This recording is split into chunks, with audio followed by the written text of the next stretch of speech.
We all know that workloads aren't getting any lighter. We recently commissioned academic research for our Agents of Change report, where we spoke to nearly 1,500 business leaders and 1,500 employees across the UK. And the findings showed us that there's a confirmation of what many of us already feel.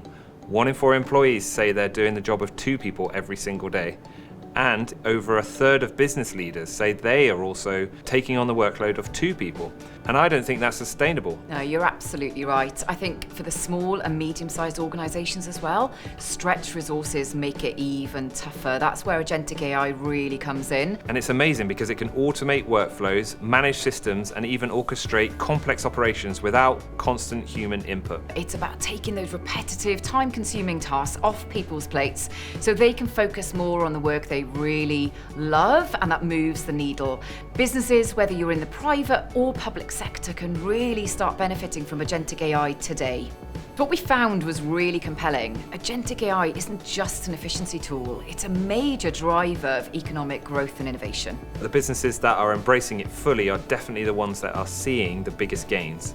Those with a mature agentic AI strategy are already boosting productivity and unlocking new opportunities today. But there's a real risk here. Our report shows that only 20% of companies have actually scaled AI adoption properly. It means we could see an AI divide where some businesses surge ahead while others risk being left behind. So the biggest misconception is that it's all about replacing people, and that's simply not the case at all. It's about enabling them. So businesses are already using agentic AI to streamline operations, improve collaboration, and ultimately make work more enjoyable.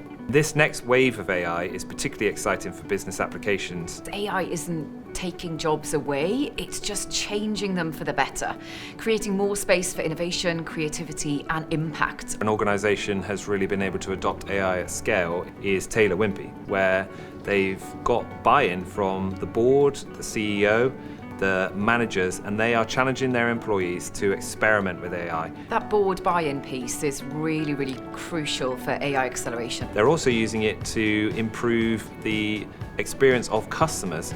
They're able to use AI to assess the sentiment of the tickets that they're receiving into their customer service departments. This allows their teams to pick up on incoming problems and try and resolve them before they become worse.